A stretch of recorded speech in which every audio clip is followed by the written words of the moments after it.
Hello, future teachers. This topic, as you can see on the screen, is formal discussion and debate, and those are two different things. We'll look at both of them in this PowerPoint.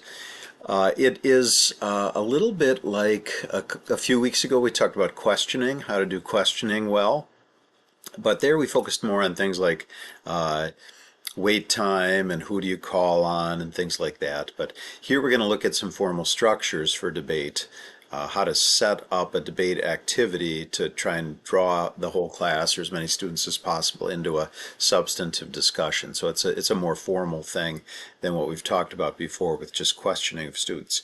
And these things can be done a little bit, especially debate can be done as a group activity. So we talked about cooperative learning. And so there is a little bit of overlap here in this material with things we've talked about before, but it's also some fairly unique activities. So the bottom line is to get students to think and discuss substantively difficult issues, and also to just learn skills like listening to each other.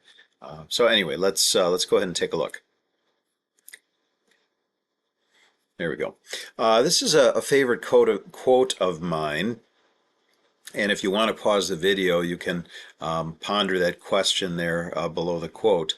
But just a little bit of explanation. There's a great book series called Opposing Viewpoints, and I'm not even sure if they're still publishing it, but I know for a long time they published books on all kinds of controversial issues, and then they would break a big issue like, I don't know, abortion or something, gun violence. They would break it into sub-issues, and then each of those sub-issues became a chapter with two people, always knowledgeable, articulate people arguing two sides of that sub-point. And it's a wonderful book series, and it's great for social studies too, by the way. But anyway, this quote was, I believe, at the beginning of every book in the series. Those who don't know their own opponent's arguments do not completely understand their own. And so I don't know if you've been thinking about that question a little bit. In what way does this quote address the importance of discussion? And I think the key is, if I am pro-life, and I am pro-life, I can know every pro-life argument and piece of evidence and everything else, but if I don't understand why people are pro-choice, then I don't really have a good grasp on the issue. Only when people are pro-choice, like for instance, if I've never thought about the fact that women are sometimes raped or victims of incest, then am I still pro-life? And and then I have to wrestle with that, a bigger issue than maybe I even realized existed. And I have to wrestle with that, and maybe I come to the conclusion that I'm going to tweak my thinking on the issue, or maybe I continue to think exactly as I always have, but it forces me to consider, why do I believe in a pro-life stance? So that's a side issue, but it's just an example of how knowing the arguments of your opponent helps you to think through your own thinking on the issue and come to a better understanding of what you think and why.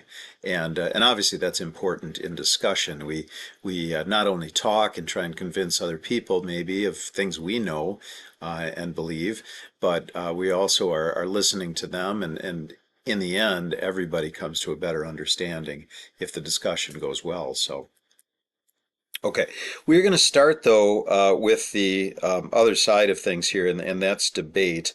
The big difference between a debate and a discussion, they're similar in certain ways. People are talking about an issue, they're often voicing arguments on different sides of an issue, but in a debate, the purpose of the debate is for each side to win. Debates are often scored. We'll talk more about that in a minute, but and so a winner may be declared, or at least in the court of public opinion, there's a winner. And whether that's after a presidential debate, what are the news outlets saying the next day, or whether that's in your classroom, what do the students think about how each side did. So, but the purpose going into the debate, and everybody understands that, is you want to win the argument. But a discussion isn't like that, and we'll get back to that in just a minute. Okay, so a structure. So a very simple structure. I didn't I didn't put this in the PowerPoint, so if you need to take notes and slow this down and pause it a couple of times, feel free. That might be wise. But this isn't anything like rocket science as far as I'm concerned. What I have done is I've divided my students into two groups, and then they do some research. And when it comes time to actually do the debate, the structure is opening argument, opening argument.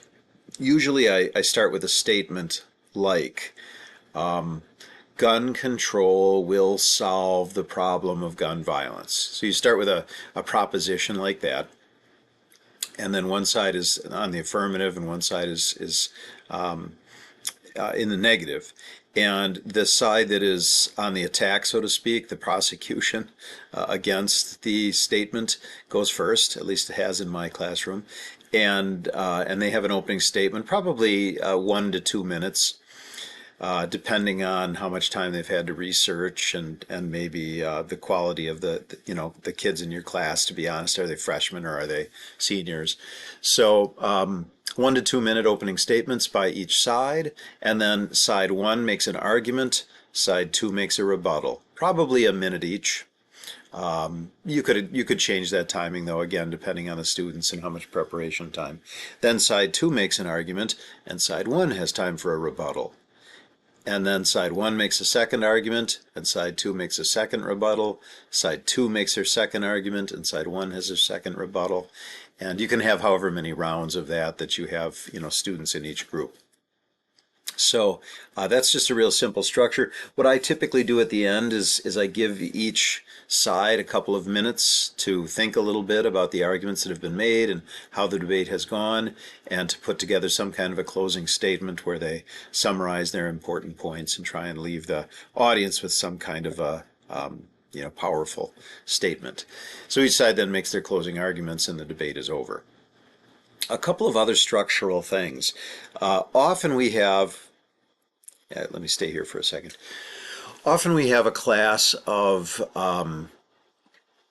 maybe 26 kids or something. And so do you have two teams of 13? And how does that work? So let me just make the numbers easy for us to work with, and we can talk a little bit about how you would adapt it to harder numbers to work with. But let's say there are 24 kids in your class, and so you divide them in half, and you have 12 on each side.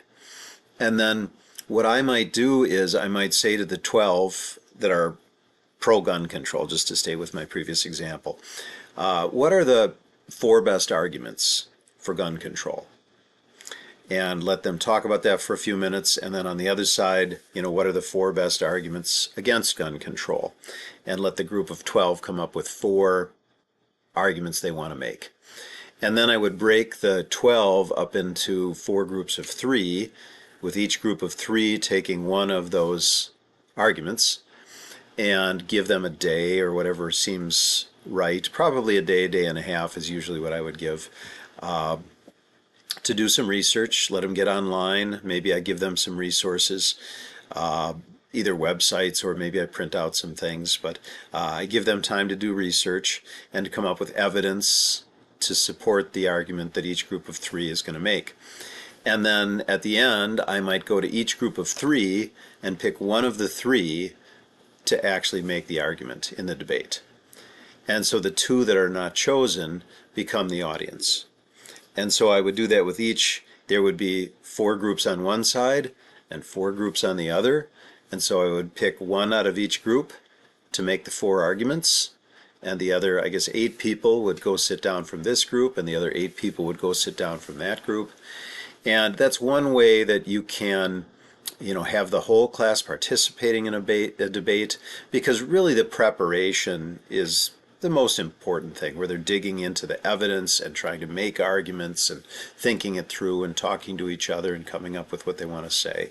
And then I'm not saying the debate itself is unimportant, but a lot of the good work has already been done by everybody, and they didn't know which of them was going to be the one making the argument until the very end.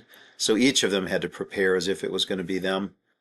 There's a little accountability there in that group work within the groups of three. So then, the four against four make the debate. The rest of the class listens. And another way of handling larger numbers, like again, if you've got a class of 20, 24, again, let's say, you could divide, let's say my question is, or my statement is, the American Revolution should really be called the British Revolution because it was, no, I'm sorry, let me change that. My statement is Americans were more responsible for the coming of the American Revolution than I should go back and edit this. I'm sorry. Let me try a third time. American overreactions were more responsible for the coming of the American Revolution than British oppression. So that's my statement. Obviously, it's a controversial statement. Hopefully, it gets people thinking. But what I might do is I might divide the class into subgroups that represent subtopics. So, for instance, was the Boston Massacre really British oppression, or was it an American overreaction? Was the Stamp Act really an act of oppression, or was it American overreaction? And I'm pretty sure I could come up with, at least 9 subtopics, if not 12, where there was a British point of view on something and there was an American point of view on something, and that way each group, the class then would be divided up into pairs. Let's say I come up with 12 subtopics. Again, let's just keep the numbers simple. I come up with 12 subtopics, and then 2 people take each one, with one person arguing for the Americans and the other arguing for the British. Whether I have them, I would probably have them research together, the 2 of them research the Boston Massacre, thinking about the arguments on both sides, and I might even then pick at the last minute who's going to do which side. So again, there's some accountability there for both of those partners to know the whole story and to work together to come up with as many ideas as possible, because they don't know which side they're going to be arguing, and so they want to make both sides evenly and so on. So that's another way that you could do a debate, where you could get a big class to debate. And then I just have a series of debates, and those would be shorter than the debate structure that I just described a minute ago, with 4 arguments for gun control and 4 arguments against. Here, each side might make 1 argument and let them talk for 2 minutes or 3 minutes, and then the other side makes their statement, and the class votes who wins or something. So, which brings me to my last issue about debate, and that is, how do you score them? So the truth is, I don't score debates. I never have, anyway. I should say that I'm not really against scoring of debates, but I just never have. My feeling is that the debate itself is motivating, because the kids don't want to look stupid in front of their friends in class, and so they want to do a halfway decent job. They also like to argue, so if they can, point their finger in somebody's face and say gotcha or something, whether they literally do that or not, they like that. They like kind of taking a stand and trying to come up with an argument that wins the day. And I have found that debates are inherently motivational, and I don't need points in order to get good work out of kids. Now, if you feel like you need to have a scoring system, it could be something as informal as just a quick poll of the class: who thinks the British side was responsible for the trouble over the Sugar Act, who thinks the American side was more responsible for the trouble, and have the class vote based on what they just heard. You could just do that and have a simple show of hands that would give some sense of a winner and a loser, I suppose, too. You could do something more formal, where you create a little half-sheet form for all the audience to fill out: who had more arguments, who had more evidence, who spoke more persuasively, whatever.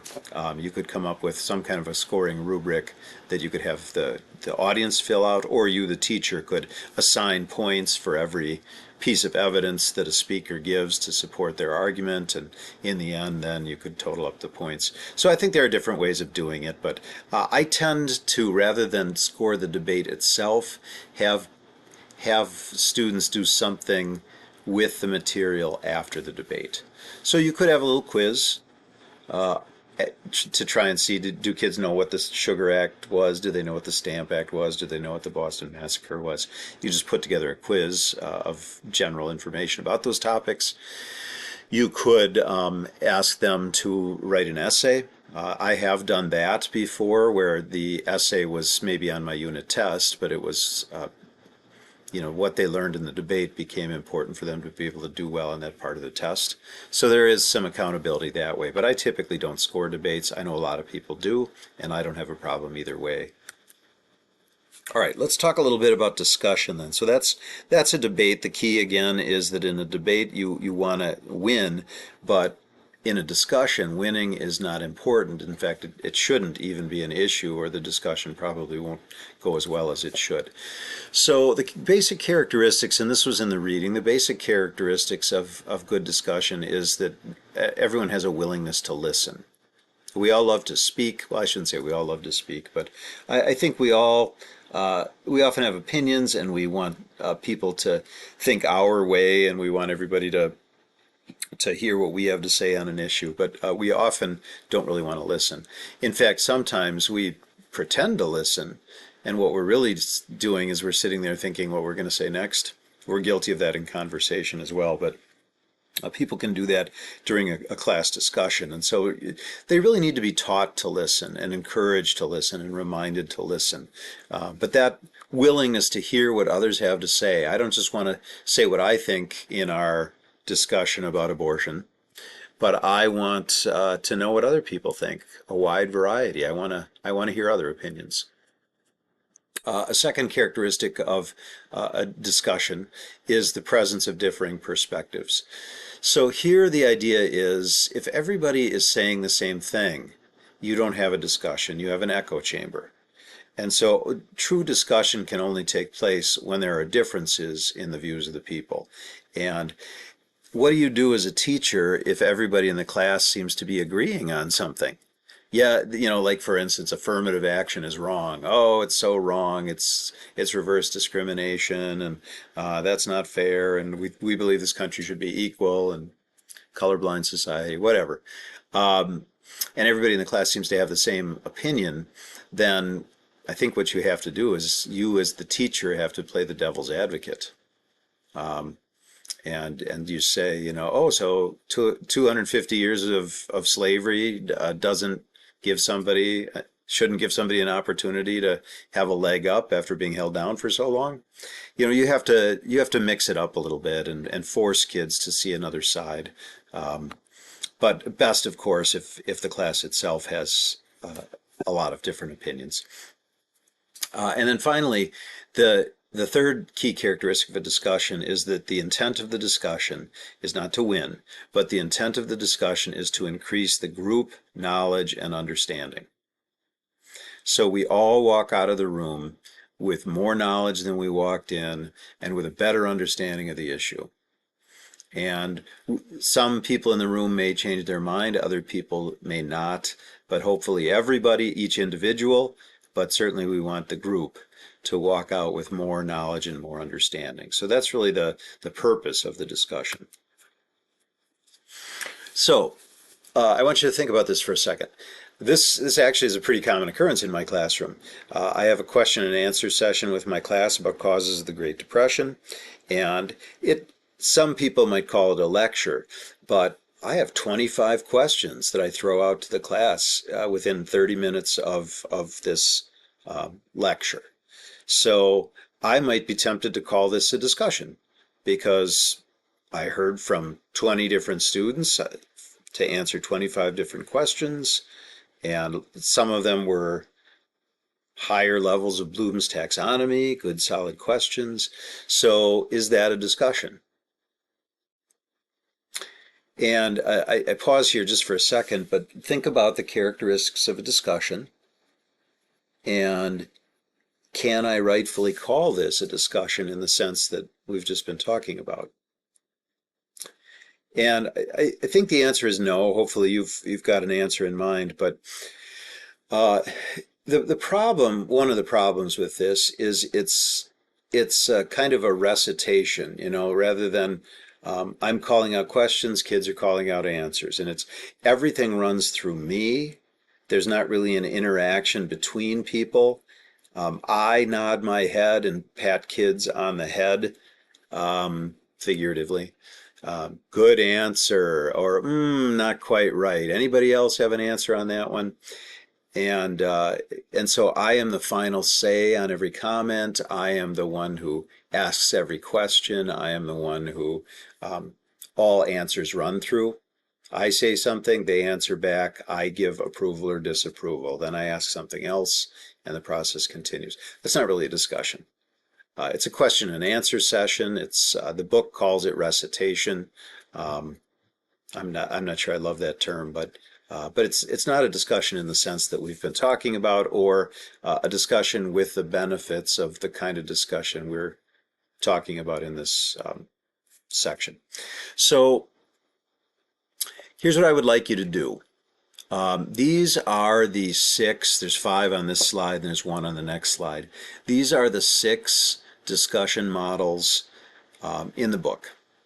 And there's probably about a page on each of them, maybe a little more than a page on each of them.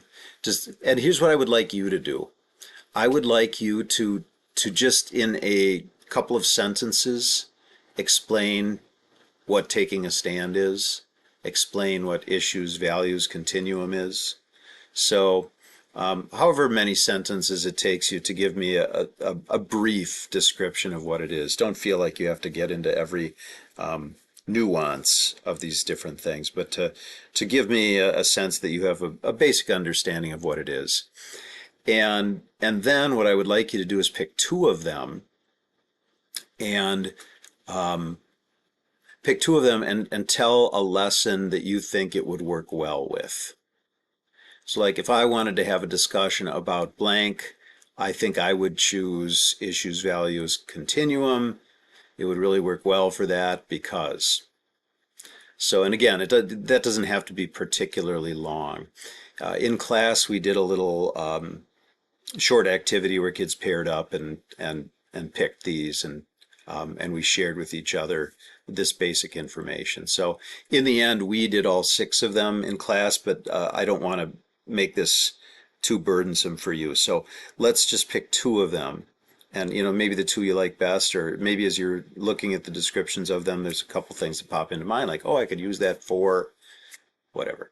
Okay, so the last one is on the next page, electronic. This would be one that's online, and I'll leave it at that. But you've probably even done one of these before. But so for this discussion, and I'll put this in the folder on Blackboard as an assignment. But that's basically what I want you to do. For the six, give a short description of each one, and then pick two and tell me what kind of a lesson you might use them for. And that's it for this PowerPoint.